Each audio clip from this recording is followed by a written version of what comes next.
Greetings and welcome to tonight's program on the history of the struggle for gender equality and racial justice in America, a fitting discussion for this International Women's Day.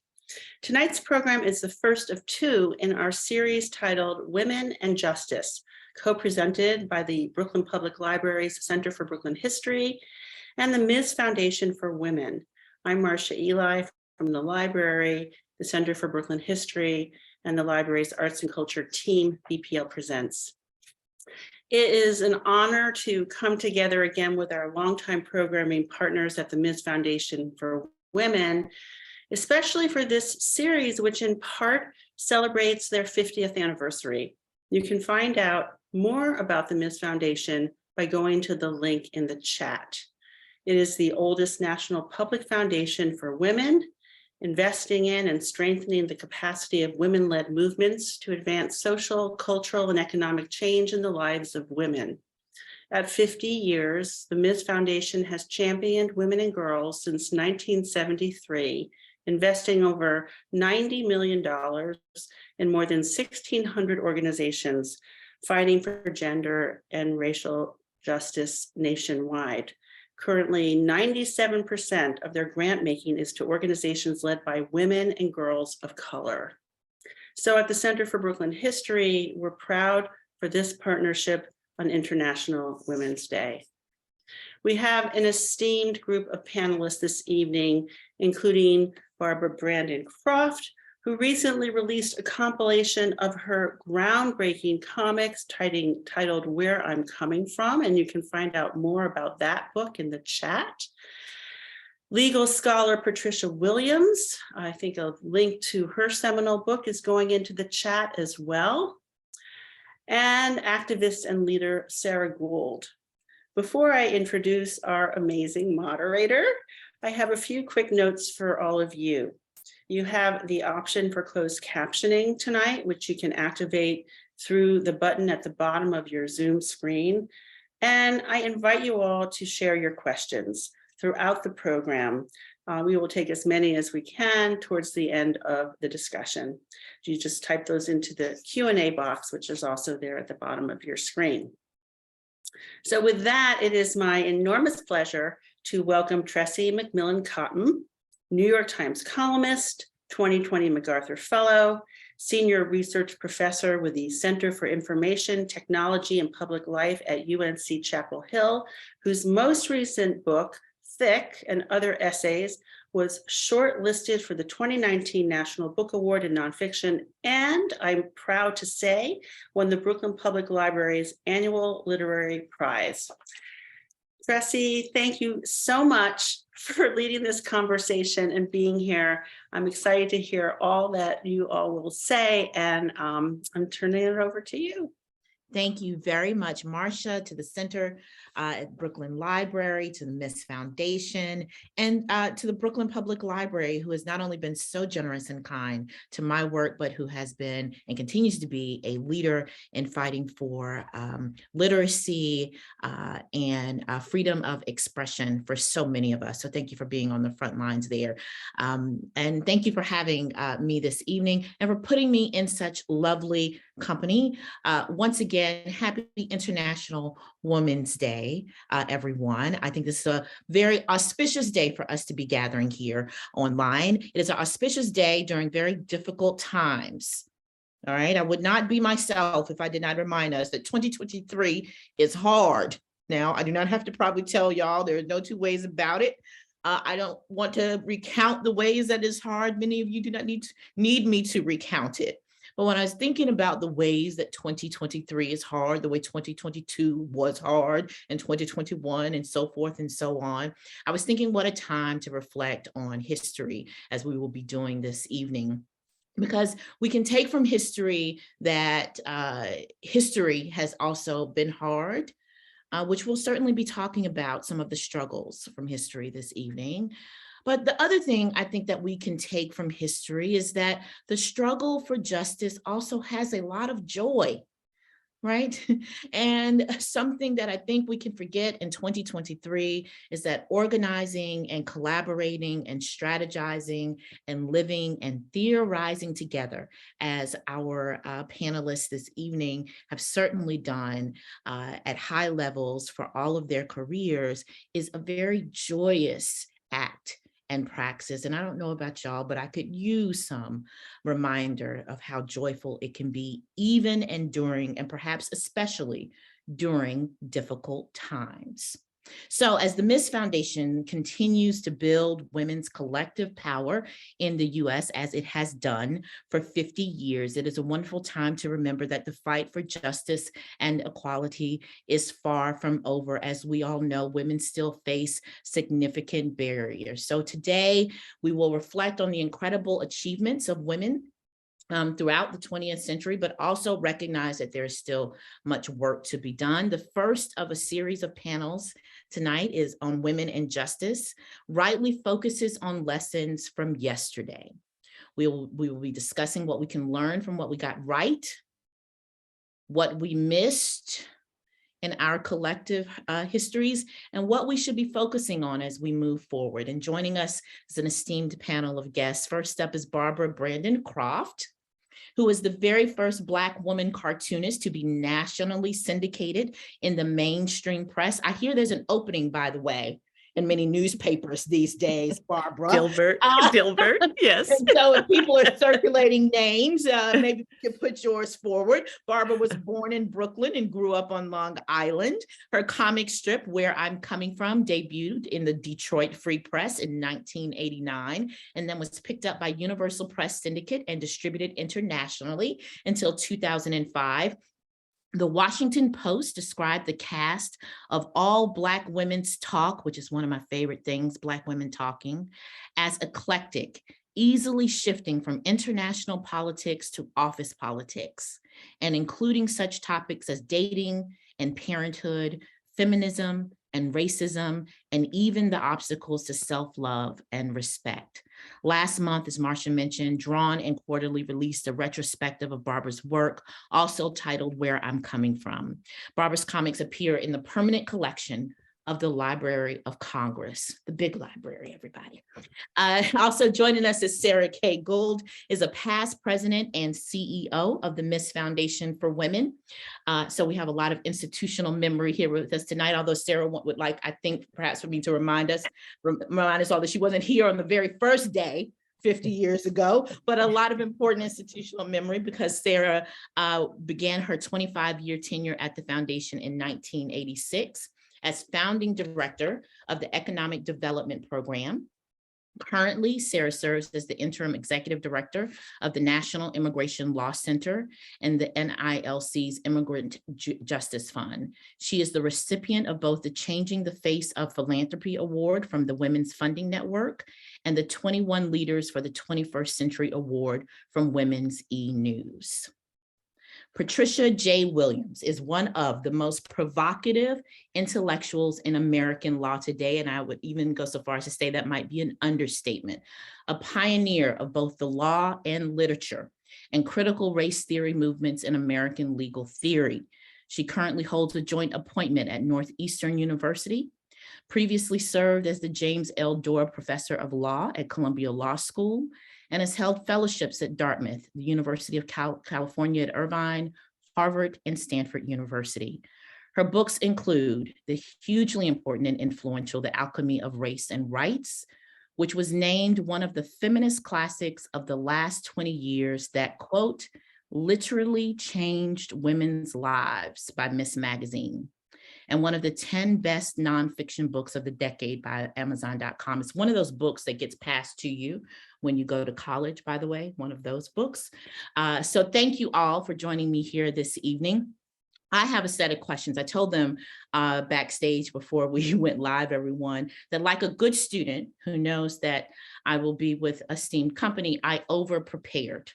So I have far too many questions, and we want to make sure we leave plenty of room for Q&A. So first, I wanted to start with a question that I wanted to put before each of you from your own perspective of when you think about how much ground we've covered and in places how much ground we've lost.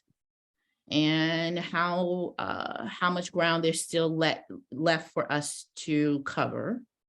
When you think about the most important lessons from both scholarship, but also praxis, how we've lived our lives, what do you wish we talked about more right now in our current conversations about what we should have learned from the past?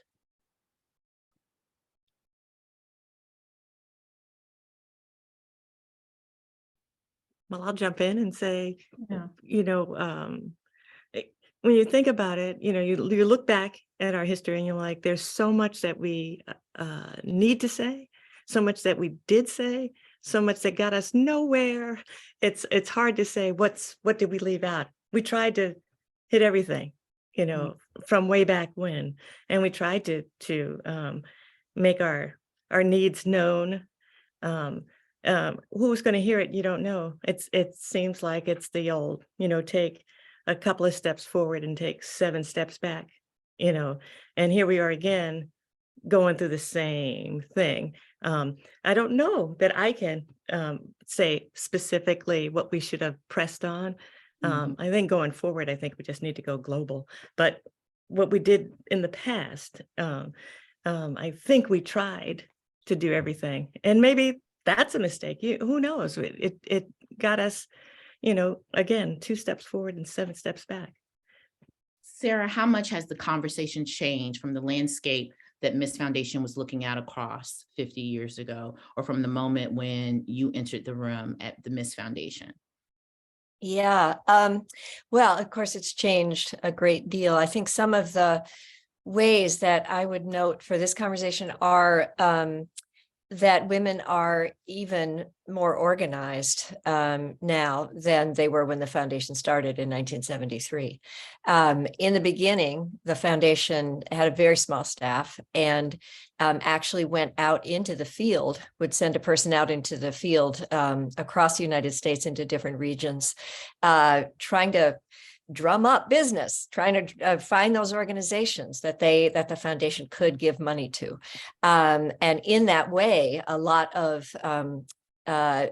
was discovered that the foundation then shared, of course, very broadly with its grantees as the grantee group grew, and with others in philanthropy and with others in women's activism. But the landscape of organizing was very different then. And it's become so much richer over all of these years, so much more extensive, still, of course, not funded adequately, but women always find a way to get the resources that they need to get something done. I think also that in answer to your question, Tressie, about what's been missing and what we could have done more of, I think we could do even more of raising up the voices over the last 50 years of marginalized women, women of color, low-income women, lesbian women, rural women, all trans women now, all kinds of experiences, diverse experiences that simply don't make it into the mainstream. I think that's true today, and it's been true over the 50 years. So I think that the foundation and other women's foundations, we can't talk about this tonight, but there are state level women's foundations, there are local women's foundations across the country and across the world. And they've been doing this amazing job of getting money into the hands of organizers who can really reach and organize and empower and bring forward the perspectives of those women in our society who just simply have not been heard and are still not heard loud enough. Yeah. Patricia, unless you want to jump in on this one, what are you thinking about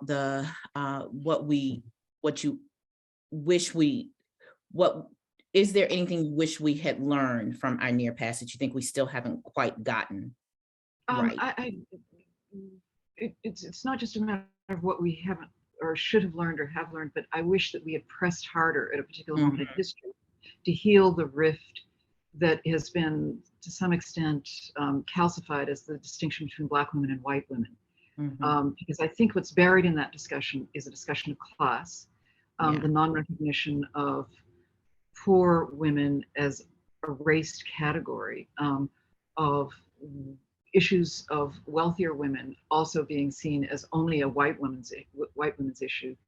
Also, even at the beginning, the whole question of sexual liberation was a race discussion, because Black women were not into the implications of sexual liberation for a group that had been so profoundly sexualized.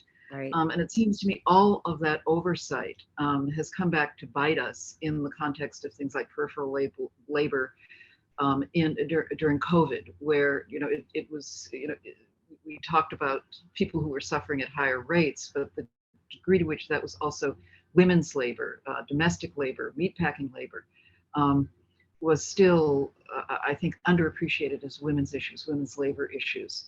And the degree to which what we are seeing now as this emergent discussion about the protection of innocence, around children, is a deeply racist issue that we're only beginning, I think, to feel the backlash as also a racial. That's why I think this crossover in Florida between anti-racial discussion and anti-LGBTQ, it's a suppression of race and sex in ways that date back to Jim Crow notions of innocence.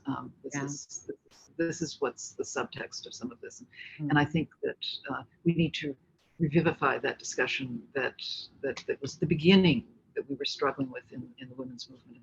Ms. Magazine has been trying to heal or reconcile for all these 50 years.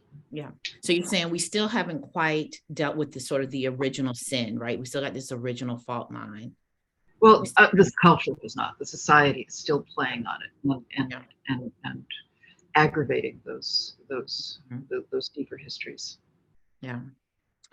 I could not agree more on that one. I think I have thought often about the way that we have been far more comfortable when we talk about labor and class in the women's movement, sort of the professional writ large women's movement. We've been far more comfortable talking about income than we have wealth.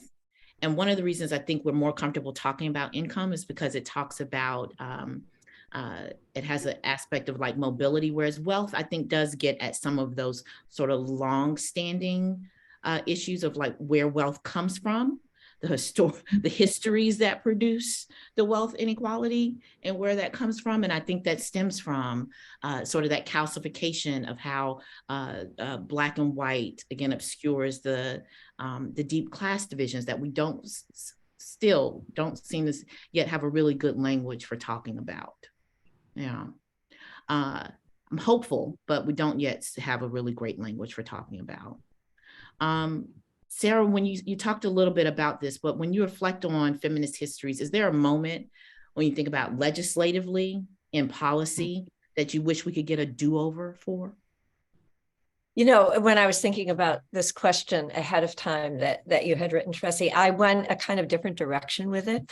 And because from my experience in philanthropy, I wish we could get a do-over around events that happened in philanthropy and the ways in which philanthropy over decades has not recognized the power of women, has not recognized women's very different lived experiences, has not understood that women are not just about women's rights, that gender issues have always been embedded in every kind of issue that philanthropy purports to address. So I think a big missed opportunity over these years, and as someone who worked in philanthropy for 30 years at the Ms. Foundation for 25 and now been out of it for 10 years, in this 10 years I've been out of it, I've really noticed a beginning of a change where it is more recognized that philanthropy is always funds in issue areas, and so women become an issue area, and then that's the only place they're seen. And I think there is now beginning to be a broader recognition that women's leadership and building collective power, as the Ms. Foundation says, is important to have influence and to change any issue that is happening in our society, whether it's immigrant, where I'm now working at Milk, immigrants' rights issues, climate issues, global peace issues. Women's leadership is essential to all of that. And so I think a big missed opportunity over many years has been the way that women and philanthropy have, despite the efforts of many of us, not really been in sync. And the missed opportunity is, of course, that millions and millions and billions of dollars have gone to solve problems without any kind of understanding of the role that women play in solving, in knitting communities back together, in solving issues across the board, and in making progress as a society. Barbara, any thoughts here on something that you wish we could get a do-over on? There's so many things, it's so many things, but all of what has been mentioned today here makes much sense. Where we've tried to, and I say we, but all of us, I think of my dad was also a cartoonist. We're both, these cultural commentators, of the experience of Black people, and then when I came along, I'm talking more specifically about what Black women were going through, and just reflecting what we were seeing and what was happening, and how things have not changed, and how we are marginalized, and how we are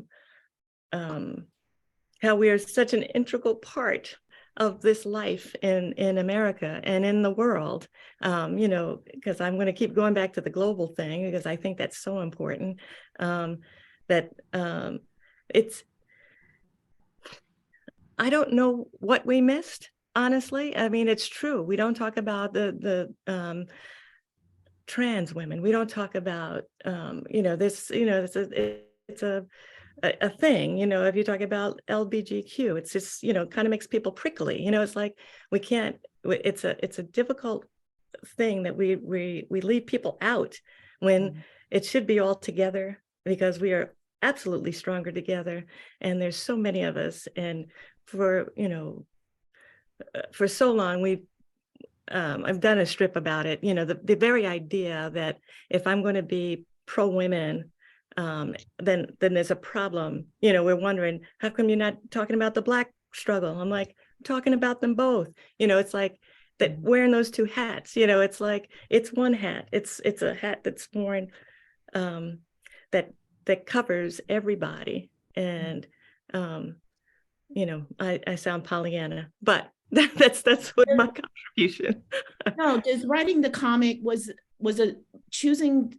Although if your father was also a comic, by the way, which I didn't know. So I'm not sure how much of it was a choice or how much of it was a family business, now that you said that, by the way, but was choosing to be a comic, in choosing to do social commentary in this medium, choosing that medium, did it make the social commentary easier or harder to do?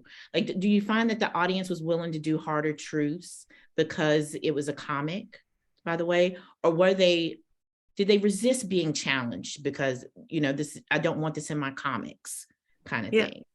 Well, it's interesting. My dad was a nationally syndicated cartoonist. He's one of the pioneer Black cartoonists.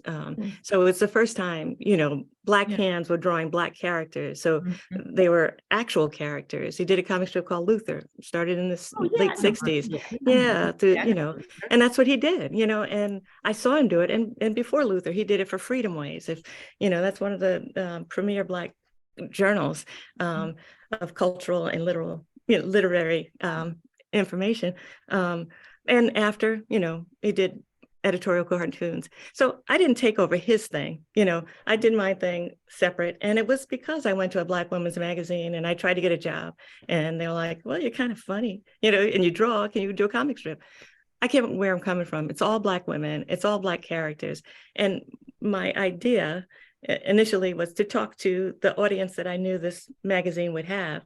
As it turned out, it didn't happen. The magazine folded. Anyway, years later, Detroit Free Press, the mainstream press. So that's, it's a euphemism for the white press, picked up where I'm coming from. And that's the first time you heard from Black women talking directly to their, audience that was, varied. I just talk like I talk. I just had these women talk about issues that might make some white folks feel uncomfortable, which might make some men feel uncomfortable. I just did it in a way that just put out our message and just reflected our experience, which is what I'm here to do, is to show what our experience has been. That's how I can say it. Yeah. Patricia, I was thinking about, in the spirit of putting it out there, which I think all of the women on the panel have some experience doing it, that you do the work that you are called to do. Each of you, I think, has in some way, your work has been dedicated to doing feminist work that is about putting out there what you think needs to be out there, and people deal with it in the way that the world will deal with it, and you kind of move on. Are there still stories that you are excited to tell in the way that you started out telling the stories that you were excited to tell, in the spirit of moving from yesterday, as the audience maybe and hopefully starts thinking about the present and the future for our next installment of the series? History always informs the present. Not that I have to tell you that, of course. But yes. Yeah, in some ways, it's no different than when I began many, many years ago. Yeah. And my very first writing, my very first book, was about my sister having found what we think in the National Archives was the contract of sale of my great-great-grandmother. And so everything I have done ever since has been inspired by that. And I don't feel that I have ever been unlinked from that history. Yeah. And the more I think about that history, the more the family relations, the way in which we speak, the public secrets, the private secrets, the interior lives, are so linked to that, and not just as family history, but as American history. Yeah. And so I am somebody who deeply believes that the present it doesn't exist without some kind of linkage. It doesn't exist without having been shaped by that past. So for me, every moment is a do-over of history. Every moment is a threshold at which one can do something new with that history. And it's one of the reasons that I'm so aggrieved, so deeply, concerned about something like the AP in its confrontation of of African American studies, that one of the things they took out in deference to Florida's sense of fundamentalism was the implication of a present bit of history, right, in terms of implications from the past as applied to the present or to the future. Mm-hmm. And to take out that linkage, to take out that sense of ongoing connectedness, is to reduce African American studies to a kind of eliminative history, or a limitation to the present moment, which is a kind of fundamentalist understanding of the way in which both time operates, but it's a limitation on our sense of connectedness from past to present to future. And I think if we devalue history and our connectedness to it, we become ignorant, then we delink who we are from the actions, not just of the past, of what we might do to affect or change the future. So I'm deeply concerned about the way in which these laws are not just banning books, they're banning that sense of connectedness, that sense of knowledge, that sense of care as we proceed into the future. Thank you for that, because that feels like arms. Yes, Sarah. Well, I didn't mean to interrupt you. I wanted to talk a little bit about a project that the National Domestic Workers Alliance has been involved in with 3 activist professors at Smith College over the last few years, and it illustrates what Patricia is talking about, I think, in the area of domestic work and domestic worker organizing. It's a history project that really delves into the history of domestic work and domestic worker organizing since the founding of the country, and is disaggregated by race, ethnicity, and has a curriculum that goes along with it. The Domestic Workers Alliance has membership or organizations of domestic workers all over the country. And they really, they did this project in order to recover these histories, to link the past to the present to the future, for inspiration in their organizing, and in this project, literally hundreds of stories and histories have been brought forward that really haven't been known before. And it's also a tool put in the hands of domestic workers themselves in their organizing to make change for the future. So it's something I've been really excited about, to see that exactly this link. And I had a small involvement in the project, and it was through that I began to have a much better appreciation for the role of knowing history in bringing it into current organizing, in order that we can build stronger strategies for the future and feel a tremendous amount of inspiration from what women in the past have done. Yeah, thank you for that. To you both for that. I'm struck by the word, Patricia used the word fundamentalism as a historical act of that breaking, as you call them fundamentalist interpretation. I don't know, that keeps ringing in my head. I feel like I'll be thinking about that for a moment. And Sara, to you, how important it can be in organizing. I think we think of organizing as being so urgent all of the time. You don't have time to worry about history. Is time. You don't have time to do that. But how critical that is. And I think how important art is to all of that organizing. The songs, the music, the making it beautiful, how important that is. So thank you to each of you for that. We have several questions from the audience, and I wanted to make sure we had time for them. And y'all, I almost just touched the screen to scroll. So if you know where we are, we're at that point in the evening, I almost tried to scroll the screen. Okay. So question number 1 is from Belinda. And Belinda says that they'd love to hear the panel's reflections on our past wins. Belinda says, as I see a lot of young people judging that those before them, quote unquote, settled for less or didn't go far enough or weren't radical enough in their aims and activism. And then in parentheses, which Belinda thinks is misinformed. So Belinda would like your reflections on past wins. I must say the thing that comes to my mind is what's in the news right now, the Dobbs case. The win was Roe v. Wade. The loss has been Dobbs. I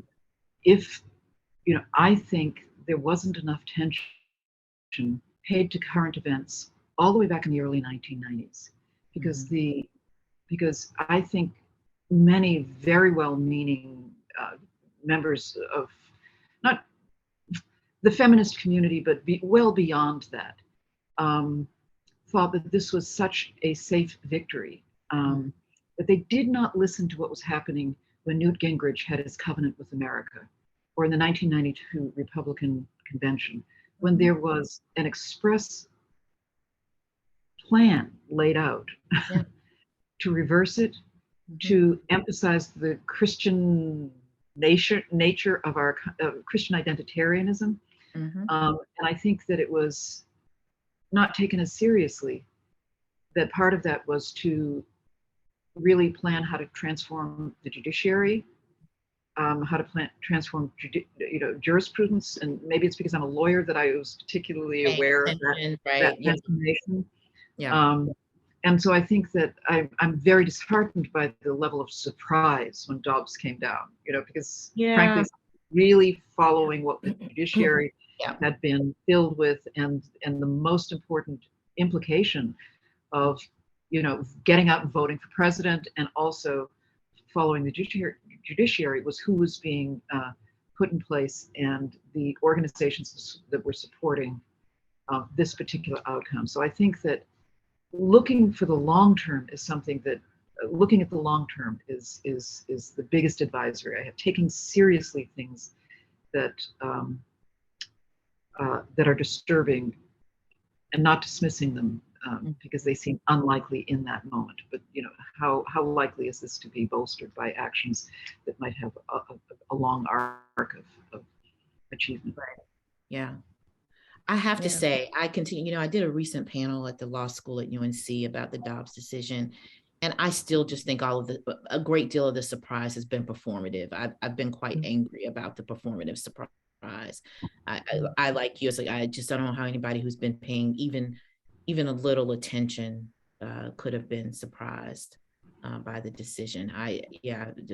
But it's true. Another day, another night, I guess, for that conversation. But I'm like you, how anybody was surprised was beyond me. I think there was a lot of performative shock going on there. Yeah, I agree. I was just going to mention that in putting together when I was syndicated, it was in the 90s. So when I look back, which I had to do when we were putting together the book, when I look back, I can't tell you how many times I brought up abortion rights, you know, what the dialogue was then, what the discourse was during those years. And I brought it up in, you know, and those are the kind of strips that I did that I got letters from, you know, from people who are like, oh, she can't say that. You know, it's like, you know, they were very upset that in their paper that I was bringing it up. Here you guys are trying to do something that should not be done. This has been decided. And so, I mean, I feel like I did my part. I mean, my only little small part is to try to keep it out there. It's like, this is going to happen, folks. This is going to be unreal. And here we are, you know, fighting with Walgreens, for crying out loud. You know, it's fighting with Walgreens. Yeah, it's like, what is happening? Yeah, Patricia. And here we are not yet, perhaps. I mean, that's what I think the net lesson is, not just here we are, but where are we going to be? And we need to take seriously the implication of this, because it's going for, you know, contraception. It's going for civil rights. And so this is a moment to take all of those jurisprudential links. I mean, you know, the women's movement was linked to the civil rights movement, which is linked to, you know, the gay rights movement. All of the sort of umbrella movements of the civil rights movement are very much threatened at this moment. So thank you for reminding not us. just where we are, but where we are going. That's right. That's right. The next question is from Ruth. Ruth said, I would love to hear ideas from the panelists on how we ought to engage a conversation about class in today's work. What do you think is the most important class narrative or question that we ought to amplify related to gender and racial equity? So what do you think is the most important class narrative we should be amplifying? Narratives about class. As I know, as a person who wishes we did a better job of talking about class in the public discourse anyway, where I think there's so much slippage that class has become almost useless to talk about. I think as a person who writes for the public, I despise the way we talk about class, where especially the middle class, where it is amorphous and it's more of a culture war tactic than it is any meaningful conversation about people's actual material conditions and how they live their lives, and how class impacts the quality of their lives. But it does need more substantive debate. I think that's one of the things that people are clamoring for. They need a way to describe their lives and what's happening to them. And I think certainly women, especially with, as Patricia just pointed out, all of those building blocks are interlocked. And as one domino falls, the other dominoes are threatening to fall. Women are going to need words for what's happening to them, and a lot of them are related to class. So how do we talk about it, everyone? I was going to say it's interesting because I'm in a position. I mean, I'm not syndicated at the moment. I still do it because I can't help myself, and I still put out work and just trying to show what's happening to us. But in looking back again over what I've talked about, I can remember a strip I did, and this is real. It's like Black women, many of us worked because we had to get paid, and we needed that paycheck every week. Right. That we had to make that paycheck, and many of us, that was the life I lived. I did not come from money. I came from Black folks never felt like we were poor. We felt we could be broke. We didn't have any money, but we were not poor. I never felt poor. I always felt rich. But I remember doing a strip about just the two women talking to each other. It's like, man, I hate this job. Man, I do too. They're going through the whole thing about, why do we go through this? Why do we put ourselves through this? And the last panel is like, for the paycheck. And they're like, yes, that's why we do it. We have to just keep pumping on. We need to, that's all we can do. I mean, I think that kind of addresses, or it's just a reflection of what happens as far as in thinking about class. We're not coming. That's these women that I knew, these women that I produced, or that were part of me, were from that class. What I can do personally is just to reflect it, is to show it, is to record. I'm like this conscientious recorder of history. I'm like, I just try to put it down and and everybody can take it as they do, but. That's my contribution. Yeah. Sara? Yeah, I think what I've been thinking about listening is the care economy, the whole issue of care in our society, I think, is a way to bring out a lot of narratives around class, and narratives, of course, that intersect with race and gender, and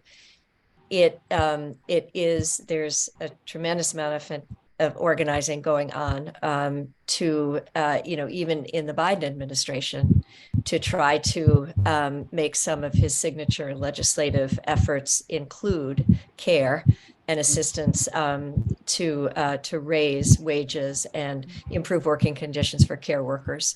And yet that did not make it into the legislation. It's one of the areas that is so obvious to every family in this country, across race, across class, across everything, that every family deals with issues of care, whether it's child care, elder care, care for people with disabilities, et cetera.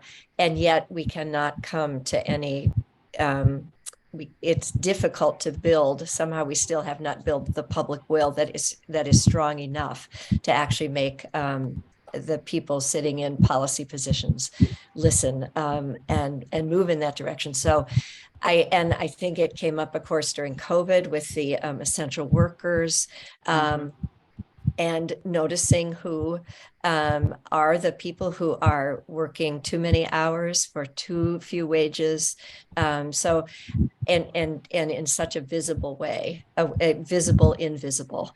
So I think that whole area around who gives care, and what the conditions of work are for them, including their pay, is one way to continue to raise the narrative around class. Yeah, Patricia. Can I add something? I also think that class is it's been abused and repackaged to be very slippery. It's hard to talk about because so much bad faith derails once one starts to talk about class. And it's been, it is a continuation of the McCarthy vocabulary around class. I think it's helpful to think of class as being very intersectional, to use a word that's also demonized right now, but it intersects with class and race and migration status and categories of citizenship that derail depending upon subsidiary categories of demonization, so that class becomes a cipher. It can be derailed by discussions of merit, or it becomes derailed by a question or accusations of socialism or communism in just building on the history of McCarthyism. In today's world, you know, it start talking about class and somebody introduces the word elites, and it seems to me that a discussion of the economies of inclusion and of sustainability, really become, they never quite get to the economies of monopolists and of oligarchs and of billionaire controllers of media that is operating like a public utility but isn't really. And it seems to me that those are all part of what gets dismissed and derailed in discussions that are sort of Willie Hortonized, so to speak. I mean, they're what Stuart Hall called, they become floating signifiers that by the person who has the most money or the most control over the delivery systems or over the publication systems. The word woke is a deeply classed term, I think, and it's dismissive of the voices of those who are not in the appropriate,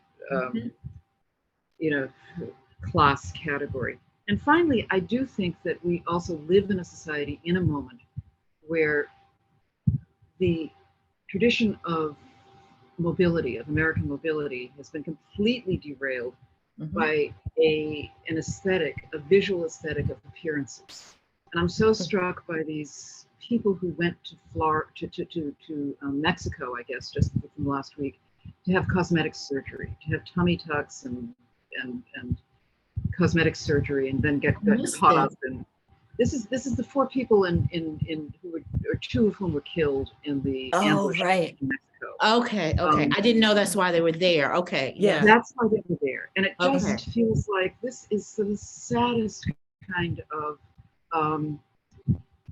I think it's a deeply feminist issue, but it's also an American issue of how we get accepted, which is to read one surface for race, read one surface for sort of aesthetic appeal as women, and it is it's an immense strain on our resources that we can't really live in our own bodies comfortably because we are constantly shamed, and there is so little emphasis on what we have to say and on the ideas within.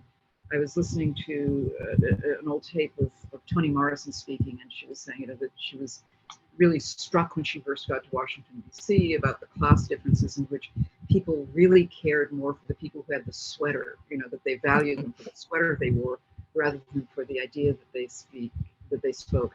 And it seems to me that this is a Kardashian legacy, or Kardashians built upon this kind of derailing of our class politics, that somehow what you wear is who you are. And I think that extends to the issues of beauty and its relation to, intimations of capacity, and that's what that for me, that's very related to the question of class and That's desire. right up my alley, Patricia. Yeah. Right up my alley. I agree. Yeah. Yeah. I was just about to say, you're singing my songs. I'm up and down inside. I was going to just add, if it's okay. It's okay. I just want to sure, we got time for one more question. Sorry, I just wanted to piggyback on what was being said just now, and that is that when I put together my comic strip, it's talking heads, it's women talking heads, and I've been, from the beginning was criticized. You got to have bodies. You have to have, you have to show their bodies. And I was like, I'm not going to show their bodies. These women are talking to the reader or talking to each other, and what they have to say and what they are about and who they are is in their minds. Look in their eyes, read their minds, read what they're saying to you, understand what they're saying. I only included hands because that was more expressive, but that was and I did it for, years. I was syndicated for 14 years, but criticized often.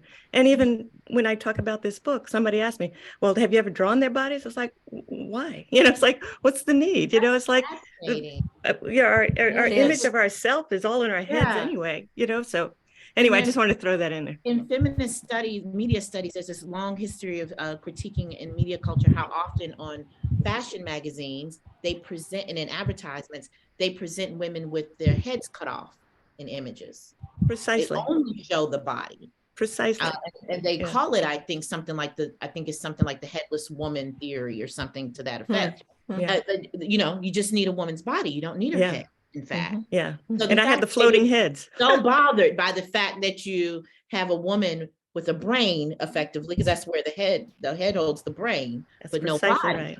That's precisely amazing right. As a counter narrative to that, to me, is amazing. So if someone's looking for a thesis project, I think that would be a wonderful master's thesis. You have a fresh book out, they'd have a wonderful text to study. And Patricia and Barbara's comments worked so wonderfully. I was hoping we'd stay there because it's so perfect for our next question.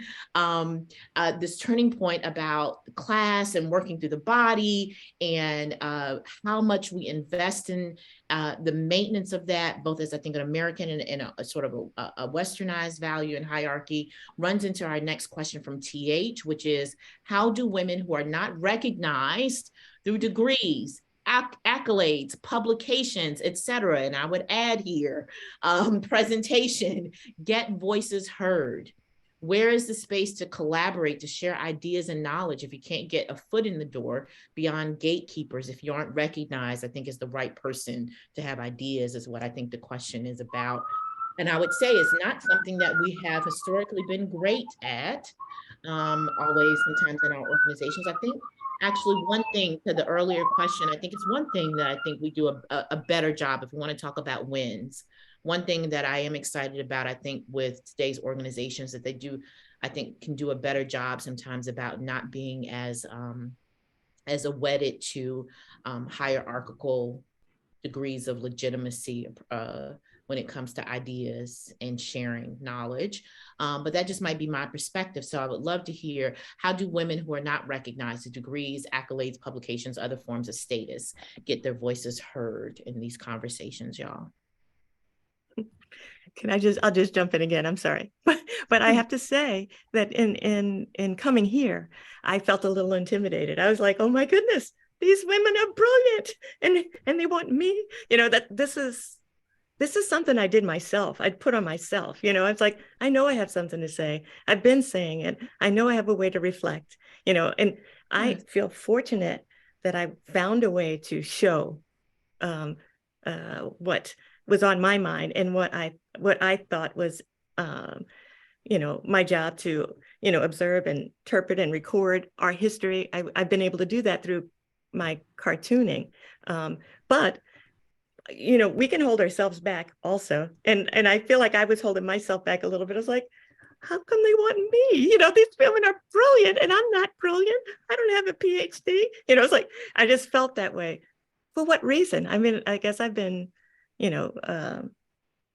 indoctrinated to think that way. You're put in a space where you do think, how can I get heard? Just talk, speak it, talk it out, say it, do it. That's all. Been there. Yeah. Right. I haven't been there. That's right. And this is a particularly hard moment to counter with a sense of confidence, when so many publicly are not just, whatever word one wants to use, not just censoring. And people use this word so carelessly. Censoring is an act of government. Censoring is what Ron DeSantis is doing with the legislature. It's a public governmental banning. When I say, please don't say that word because it offends me, that's not censorship. That's a complaint, but it's not censorship. Right. And the idea is that has become the new level of censorship that needs to be modulated through government. Actual acts of censorship is head spinningly circular reasoning. And, and I do think it's discouraging when not only is that law passed, but a governor of a United States state says that an entire body of thought an entire category of voices is of, quote, no educational value. Right. You know, I feel it in my body. You know, I've started measuring my blood pressure. It goes up every time I vote the name Ron DeSantis. And so I do have to see. So it isn't just a matter of getting my voice out. It's also protecting my voice by finding community and my friends in Yes. doing this. But I also, you know, want to really, you know, pay tribute to the fact that this conversation is happening within a public library. That's And right. that's the Mhm. object That's right. Mhm. the new, you know, shutting down and the Mhm. taking away of books and Mhm. you know, it's not only do I not like what you're saying, but I'm going to eliminate any Mhm. ability to say that, and I'm going to take away all the institutions in Yep. which you might, you know, in which the public might choose or selectively encounter these voices, and that's so I think this is a moment of crisis, and we're right to be upset, and we're right to feel this as an incredibly urgent political threat. Indeed. Indeed. Sarah? Mhm. Yeah, I mean, I think the thing I could add in is that it is at the local level, you know, that this is happening in a public library in Brooklyn. There are many organizations. I really believe in the power of people coming together in organizations to build power and to lift voices. And so I would really encourage people to find an organization in which, you know, you're passionate about the subject or the cause or the you know, the goals that are being pursued. But my point is, you know, look for others. I think it's always great. And I think that the more organizing that happens at the local level, the more people are connected to each other in actual organizations and groups that can then group with each other, the more we build power and make larger and larger groups, the easier it will be in that setting to bring your voice forward, and the easier it will become to bring our collective voices forward. Mhm. Mhm. I want to be mindful of time. Okay, I'm gonna try it, y'all. Moderator privilege. I'm taking one more, and we each are gonna have 60 seconds with it. I don't know what to tell you. This is from Rachel regarding language in your writings, and I would say also in our art and in our everyday life. Rachel, if you don't mind me expanding your question just a little, what are some ways that you use language or imagery? Like the early example, I think Rachel is saying, where I mentioned using wealth inequality as opposed to income inequality to spark people to see things in a new way. So where are some places where you try to just say, you know, hey, like, you know, maybe you try to say rights instead of, you know, this other thing people say, or like Patricia, you said the way you hate the way people say censorship. And so maybe we try to, you know, nudge people this other way. Is there something that you've kind of made your personal little battleground that you are out there pushing, trying to get people to see things a little differently? I'm really concerned about the way in which propaganda has been generated in such really bad faith ways, so that at the local level you have people deeply distressed about things that they've never read, have no clue about, but have been fed because there are these agglomerations of power in, you know, through either through Fox News or through feeds on media, social media. And so I personally don't know how to counter the incredible wealth that is feeding these misperceptions.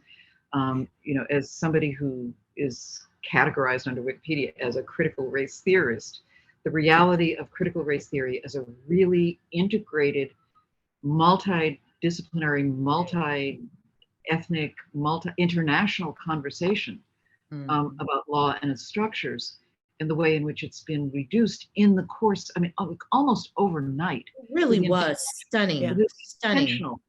The Yeah. intentional Yeah. misdefinition, and even the acknowledgement by Christopher Rufo and the Manhattan Institute and Donald Trump that this was an intentional intervention to make it mean something entirely different. And and it hasn't been adequately countered because I don't know how you counter Right.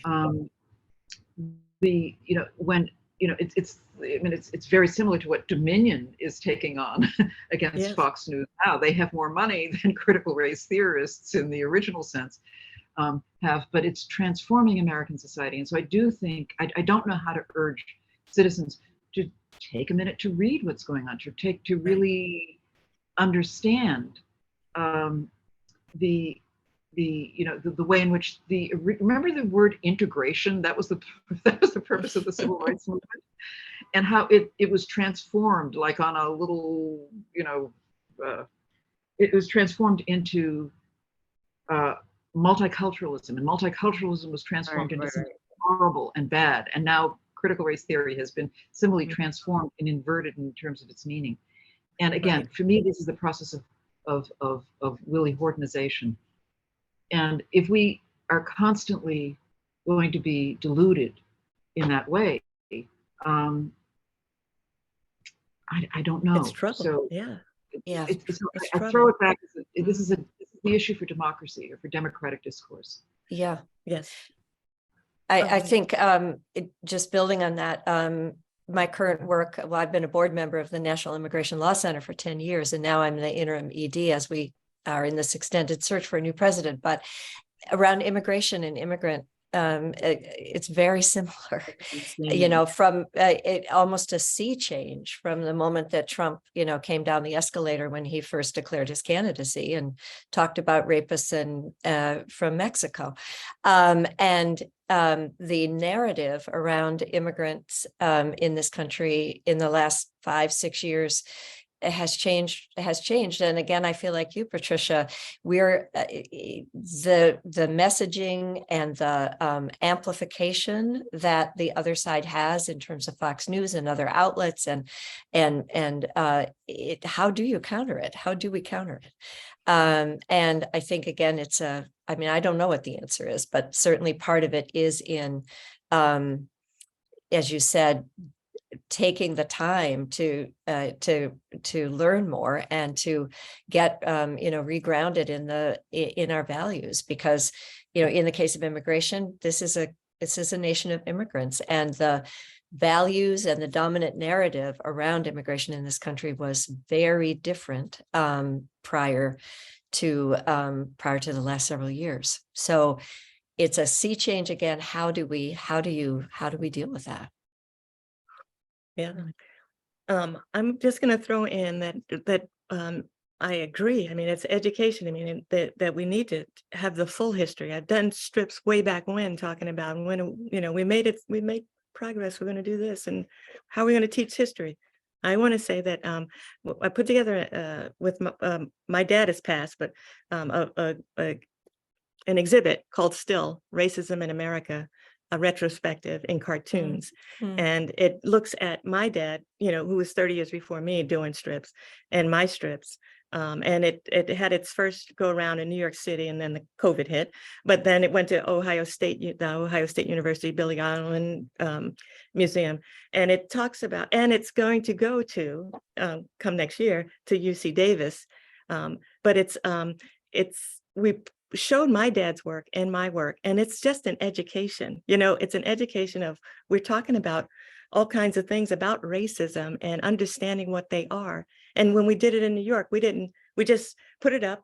We had the strips, we had the year. So if we're talking about, say, police brutality, something my dad did in 1963, next to something I did in 1996, same topic, same issue. It's just, I've had people come and see the exhibit and cry, because it just hits you like that. But it's an education. And what we did in Ohio State is that they wanted to have definitions. I was like, I don't want to but that's what we did. It makes sense. People need an education. They need to understand what white supremacy is. It's just the words, all these words that are out there, people don't understand. And guess what? White supremacy is the threat. That is the threat. And that's what we need to understand and learn. And a threat to white people. Exactly. As much as black people. And yeah. We and can't it's get dispersed by the sense that, I feel blamed as a white person. That's not what this conversation is about. Is or should Right. be. Yeah. It's the idea that that we're not all humans is really a big problem. That somebody is, it's the idea that we didn't come here to this, earth, as human beings, and that somebody's more important than somebody else. It needs to be discussed, and it hasn't, and for it to be a thing that keeps going on year after year, century after century, generation after generation. It's been